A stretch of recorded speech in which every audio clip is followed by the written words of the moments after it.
Students good morning.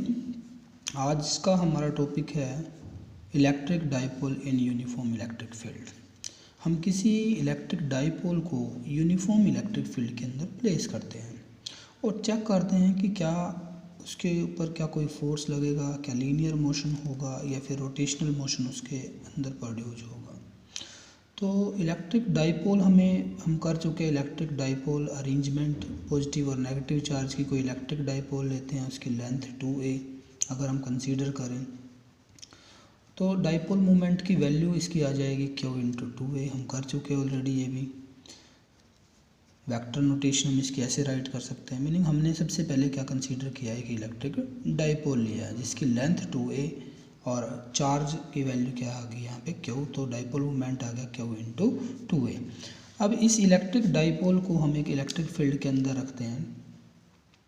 हम electric field को इस तरह से लगाते हैं, ये हमने इलेक्ट्रिक फील्ड लगा दिया। सपोज करते हैं हम इलेक्ट्रिक फील्ड जो है वो रखेंगे तो in the plane of paper ही, बट ऐसे हमने इलेक्ट्रिक फील्ड लगा दिया, इलेक्ट्रिक फील्ड E, और इसके अंदर एक डाइपोल को हमने रख दिया इलेक्ट्रिक फील्ड के अंदर। ये कोई डाइपोल हमने रख दिया, इलेक्ट्रिक डाइपोल। यहाँ पे -Q चार्ज और यहाँ पे हमने सपोज किया है +Q चार्ज, और 2a जो है डाइपोल की लेंथ हम कंसीडर कर ही चुके हैं। ये पॉइंट A, इस पॉइंट को हमने राइट कर दिया B, और हम सपोज करते हैं ये डाइपोल जो है हमारा वो थीटा एंगल बनाता है इलेक्ट्रिक फील्ड के साथ। कितना एंगल बनाता है? थीटा एंगल जो है वो इलेक्ट्रिक फील्ड के साथ। यहाँ पे डाइपोल इलेक्ट्रिक फील्ड के साथ थीटा एंगल पे सबटेंड हमने बना दिया, ये थीटा एंगल सबटेंड करते हैं। तो अगर हम फोर्स देखें +Q चार्ज जो हमारा है, अब अगर हम सबसे पहले इलेक्ट्रिक फील्ड चेक करें, इलेक्ट्रिक फील्ड जो हमने यूनिफॉर्म इलेक्ट्रिक फील्ड प्रोड्यूस किया है जिसकी डायरेक्शन हमने, मान लो मैं y एक्सिस के लोग हमने इलेक्ट्रिक फील्ड लगाया हुआ है, और इधर इसका मीनिंग क्या होगा? फिर कहीं ना कहीं पॉजिटिवली चार्ज प्लेट होगी और इधर एक क्या होगी? नेगेटिवली चार्ज प्लेट होगी, क्योंकि इलेक्ट्रिक फील्ड की डायरेक्शन पॉजिटिव से नेगेटिव की तरफ है। दो प्लेट हमें, कंडक्टिंग प्लेट हमें कंसीडर करनी पड़ेगी, जिस पे एक पे पॉजिटिव चार्ज और दूसरी पे नेगेटिव चार्ज है। तो यहाँ पे जो फोर्स लगेगा, अब ये नेगेटिवली चार्ज प्लेट जो है वो +Q चार्ज को अपनी तरफ अट्रैक्ट करेगी, तो यानी कि फोर्स जो लगेगा वो किधर लगेगा? ऊपर की तरफ लगेगा, F1 फोर्स। और F1 फोर्स जो आएगा ये इलेक्ट्रिक फील्ड की डायरेक्शन के अलोंग लगा हुआ है, तो F1 जो आएगा this is equal to Q into E। जो डायरेक्शन E की आएगी वही डायरेक्शन F की आएगी। बट अगर नेगेटिव चार्ज पे हम देखें, नेगेटिव चार्ज इधर जो है अट्रैक्ट हो जाएगा पॉजिटिवली चार्ज प्लेट की तरफ, तो इसलिए फोर्स जो इसके जो Q नेगेटिव चार्ज एक्सपीरियंस करेगा वो इलेक्ट्रिक फील्ड के अगेंस्ट आएगा। तो इसलिए हमने इसको कैसे राइट कर दिया? नेगेटिव साइन लगा दिया। ये नेगेटिव साइन क्या दिखाने के लिए है? ये शो करता है कि फोर्स की F2 की जो डायरेक्शन है वो इलेक्ट्रिक फील्ड की डायरेक्शन के अगेंस्ट है। और अगर यहाँ पे हम नेट फोर्स चेक करें, नेट फोर्स डाइपोल पे कितना लगा हुआ है? नेट फोर्स किस पे चेक करना है हमें? डाइपोल पे नेट फोर्स कितना लगा हुआ है। तो ये नेट फोर्स जो आएगा F, हम सुपर पोजिशन प्रिंसिपल लगा देंगे, वेक्टर सम के इक्वल आएगा F1 और F2 के, और वेक्टर सम के इक्वल अगर है तो नेट फोर्स की जो वैल्यू हमारे पास है QE, और इसकी वैल्यू जो है हमारे पास -QE। तो ये वैल्यूज हमारे पास थी, तो ये जो नेट फोर्स लगेगा इसका मैग्नीट्यूड जो आएगा ये कितना आ जाएगा?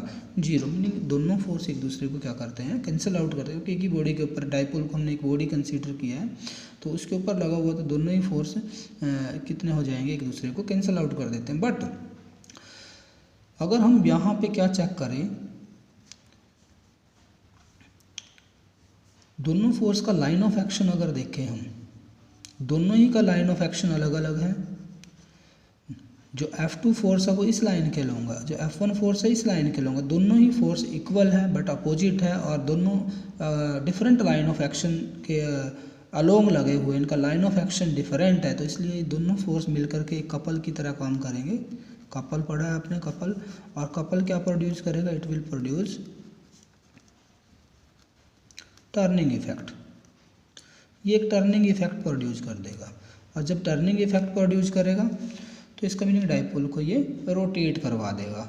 अगर रोटेट करवाएगा तो इसका मीनिंग इसके ऊपर टॉर्क लगा हुआ है, क्योंकि टर्निंग इफेक्ट तो टॉर्क की वजह से आता है। जैसे लीनियर मोशन फोर्स की वजह से होता है, ऐसे रोटेशनल मोशन किसकी वजह से है, टॉर्क की वजह से। और टॉर्क क्या होता है, टॉर्क की डेफिनेशन आप पढ़ चुके हो, मोमेंट ऑफ फोर्स को बोलते हैं टॉर्क। तो मोमेंट ऑफ फोर्स को हम टॉर्क बोलते हैं। हम इसकी जो है फॉर्मूला हम इसको राइट करते हैं। फोर्स को अगर हम जो दोनों फोर्स है इनमें से एक फोर्स को हम कंसीडर कर लें तो इक्वल है, और उसको हम मल्टीप्लाई कर देते हैं आर्म ऑफ कपल से।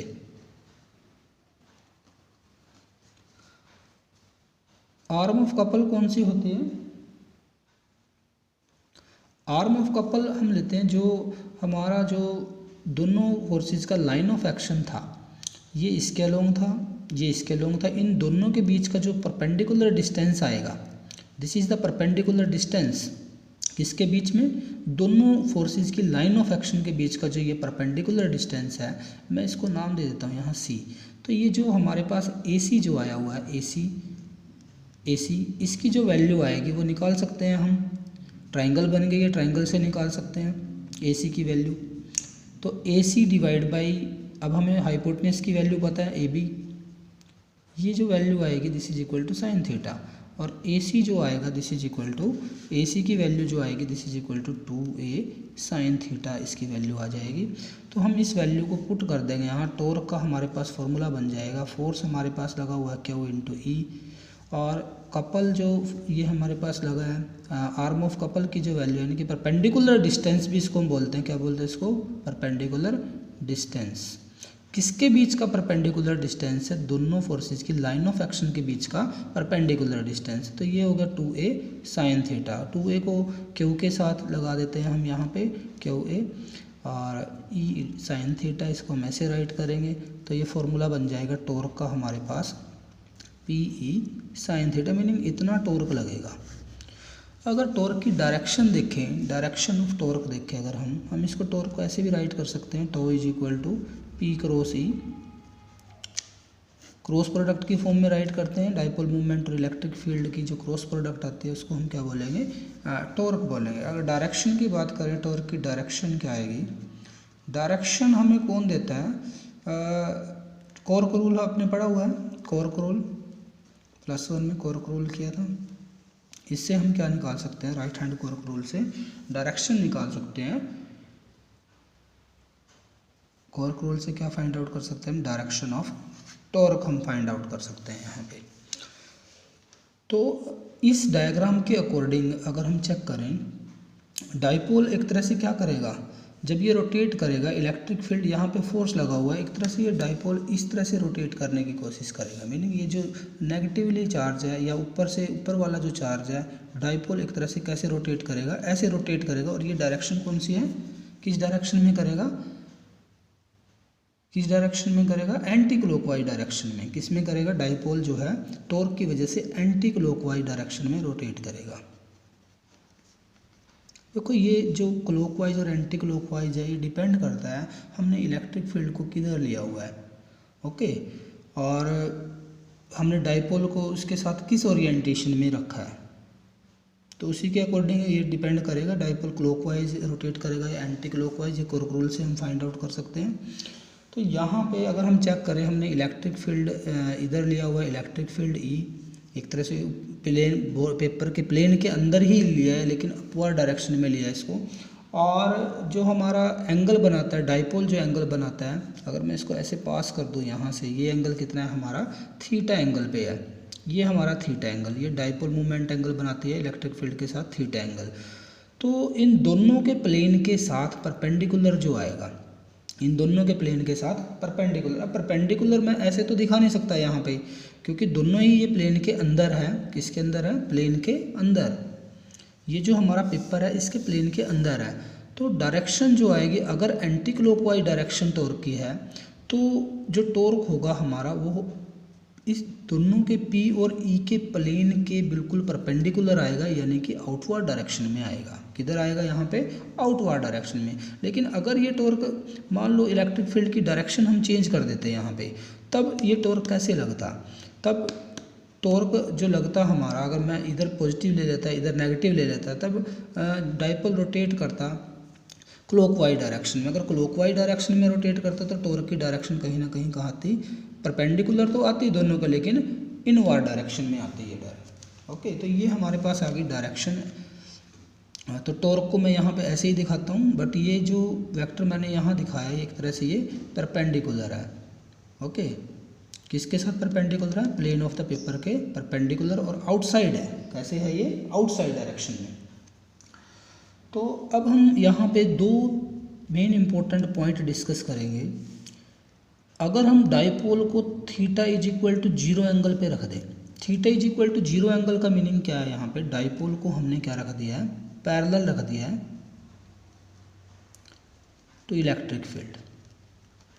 इलेक्ट्रिक फील्ड के पैरेलल रख दिया है। मान लो ये हमारा इलेक्ट्रिक फील्ड, और हमने डाइपोल को यहाँ पे ऐसे रख दिया, ये माइनस क्यू चार्ज और ये प्लस क्यू चार्ज यहाँ पे, क्योंकि डाइपोल मूवमेंट की डायरेक्शन इधर है और इलेक्ट्रिक फील्ड की डायरेक्शन भी इधर है, तो दोनों के बीच में एंगल क्या आ गया, 0। तो ऐसी पोजीशन पे टॉर्क कितना लगेगा, हमें फॉर्मूले में वैल्यू पुट करनी है, सिर्फ एंगल की वैल्यू पुट कर देंगे, थीटा को हम कितना पुट कर देंगे, 0। तो ये PE साइन 0, और साइन 0 की वैल्यू 0, तो इसका मीनिंग पूरा का पूरा टॉर्क क्या आ जाएगा, 0 आ जाएगा। यानी कि अगर हम डाइपोल को पैरेलल पोजीशन में रखते हैं तो टॉर्क क्या लगेगा, 0। और इस स्टेट को हम बोलते हैं इसकी स्टेबल स्टेट, क्योंकि इस पोजीशन पे इसके डाइपोल जो है वो स्टेबल होगा, उसके ऊपर कोई टॉर्क नहीं लगा हुआ है, स्टेबल इक्विलिब्रियम बोलते हैं इसको, स्टेबल इक्विलिब्रियम। हम इसको अनदर फॉर्म में भी डिफाइन करेंगे, पोटेंशियल एनर्जी के फॉर्म में, नेक्स्ट वीडियो के अंदर। और थीटा सेकंड केस लेते हैं, अगर थीटा की वैल्यू हम ले लेते हैं 180 डिग्री।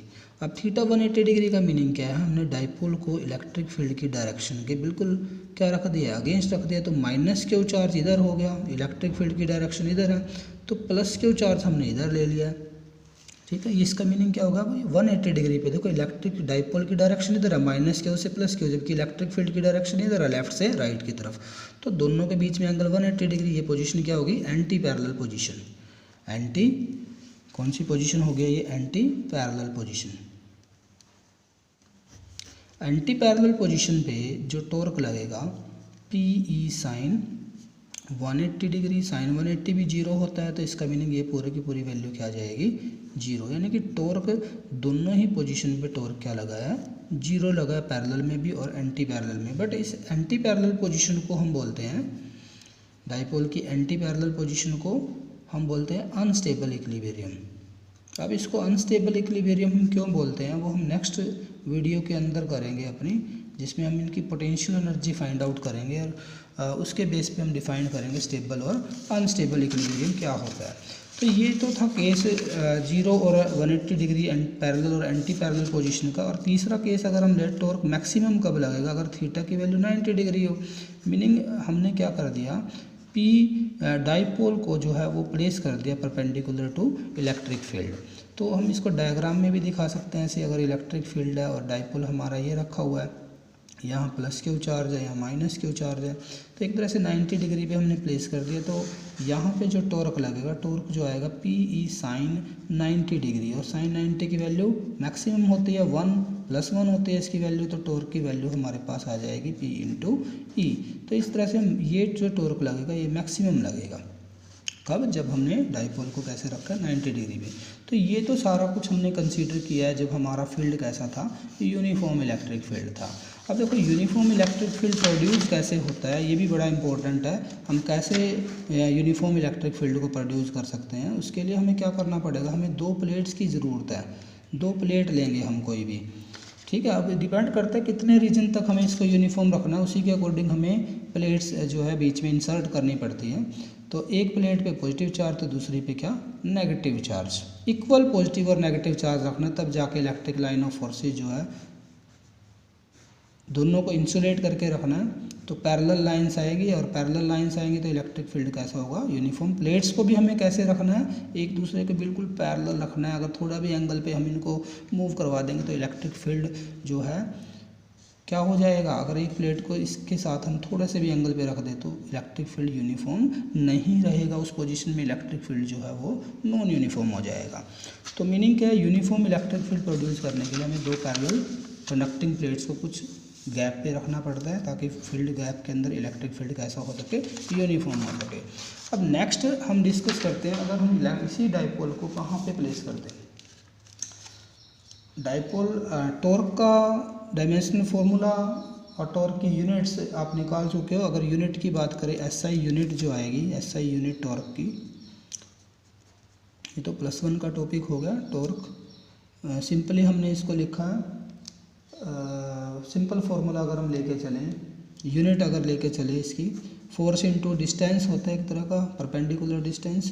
तो फोर्स की जो यूनिट आती है न्यूटन, डिस्टेंस की यूनिट होती है मीटर, तो न्यूटन मीटर इसकी यूनिट हो जाएगी। बट इसको हम कभी भी जूल नहीं लिखते क्योंकि टॉर्क एक वेक्टर क्वांटिटी है, जबकि जूल जो है वो स्केलर क्वांटिटीज़ के लिए यूनिट होती है, जैसे वर्क के लिए हमारी यूनिट है तो न्यूटन मीटर। और डायमेंशनल फार्मूला की बात करें अगर, डायमेंशनल फार्मूला भी आप +1 में वैसे इसका कर चुके हो। डायमेंशनल फार्मूला क्या आएगा, न्यूटन के लिए m1 L1 t की पावर -2 और जबकि मीटर के लिए L की पावर 1। तो मीनिंग जो वर्क का डायमेंशनल फार्मूला है, एनर्जी का डायमेंशनल फार्मूला, वही डायमेंशनल फार्मूला टॉर्क का भी आता है। अब हम मेन इंपॉर्टेंट पॉइंट पे आते हैं। One dipole is placed in non uniform electric field. Non uniform electric field का मीनिंग क्या है, इलेक्ट्रिक फील्ड कहीं ना कहीं वेरी हो रहा है, डिस्टेंस के साथ इलेक्ट्रिक फील्ड क्या हो रहा है, चेंज हो रहा है। मैं सपोज करता हूँ ये इलेक्ट्रिक डाइपोल हमारे पास है -Q, ये अरेंजमेंट +Q, और दोनों के बीच का सेपरेशन 2a, और इलेक्ट्रिक फील्ड मैंने इस डायरेक्शन में लगाया है, ये इलेक्ट्रिक फील्ड की डायरेक्शन है।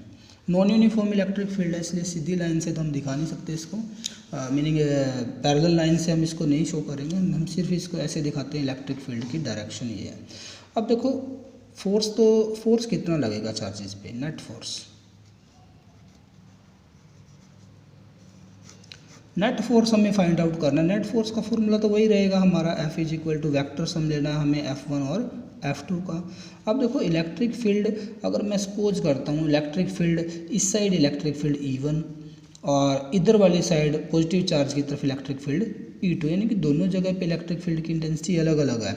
मैं सपोज करूँ अगर इलेक्ट्रिक फील्ड E2 जो है that is greater than E1, अगर इलेक्ट्रिक फील्ड E2 का जो मैग्नीट्यूड है वो E1 से ज़्यादा है, अगर मीनिंग इधर इलेक्ट्रिक फील्ड स्ट्रॉन्ग है, इधर इलेक्ट्रिक फील्ड क्या है, वीक, अगर मैं ऐसे सपोज करूँ तो जो फोर्स लगेगा, मान लो F1 जो फोर्स मैंने लिया था Q × E1, ठीक, और F2 जो फोर्स लिया मैंने यहाँ पे, मैग्नीट्यूड राइट कर लेते हैं, F2 जो फोर्स लिया हमने Q × E2, F1 और F2, यहाँ पे जब इलेक्ट्रिक फील्ड E2 का ज़्यादा है तो फोर्स भी किसका ज़्यादा होगा, फोर्स भी किस पे ज़्यादा लगेगा, F2 ज़्यादा होगा ना, +Q चार्ज पे ज़्यादा फोर्स लगेगा, ये मीनिंग है।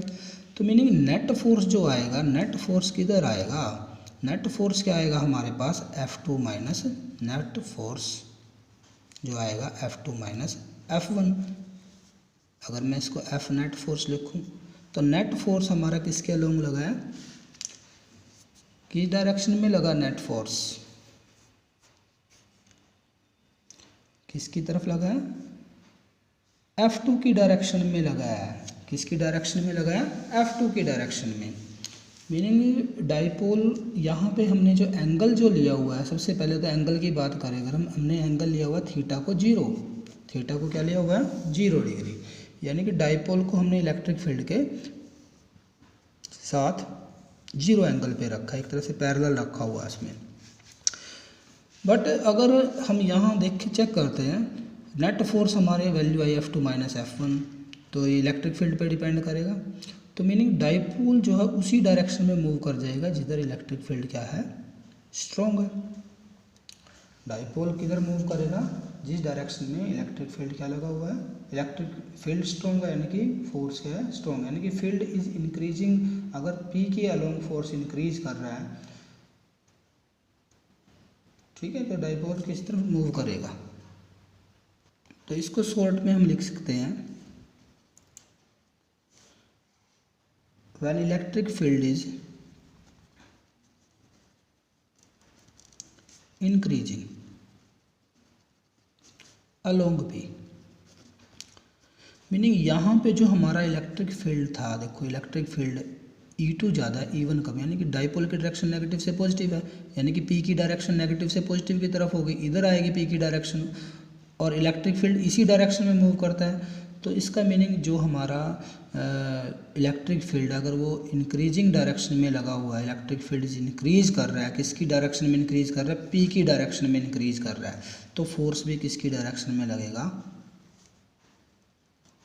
Net force will be in the direction of E की डायरेक्शन में लगेगा। बट सेकंड केस अगर कंसीडर करें यहीं पे हम, ये हमारा डाइपोल माइनस क्यू चार्ज, इधर प्लस क्यू चार्ज, और इलेक्ट्रिक फील्ड की डायरेक्शन तो हमने सेम ही दिखाई है, बट इलेक्ट्रिक फील्ड यहाँ E1 और इस तरफ क्या है E2। अब हम ये सपोज करें अगर E1 जो इलेक्ट्रिक फील्ड है this is greater than E2, meaning इधर लेफ्ट साइड पे जो इलेक्ट्रिक फील्ड है वो स्ट्रॉन्ग है और राइट साइड पे जो इलेक्ट्रिक फील्ड है वो क्या है वीक। तो फोर्स जो लगेगा, नेट फोर्स जो अब आएगा वो नेट फोर्स क्या आएगा, अब हम F1 में से F2 को माइनस करेंगे, यानी कि फोर्स जो लगेगा वो किसकी डायरेक्शन में लगेगा। अगर मैं ये सपोज करूँ one electric field is electric field intensity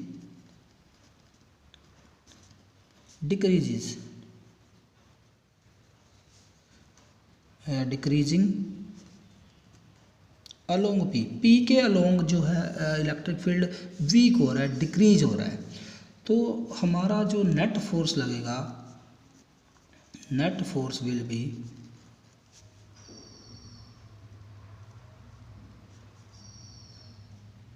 opposite to the direction of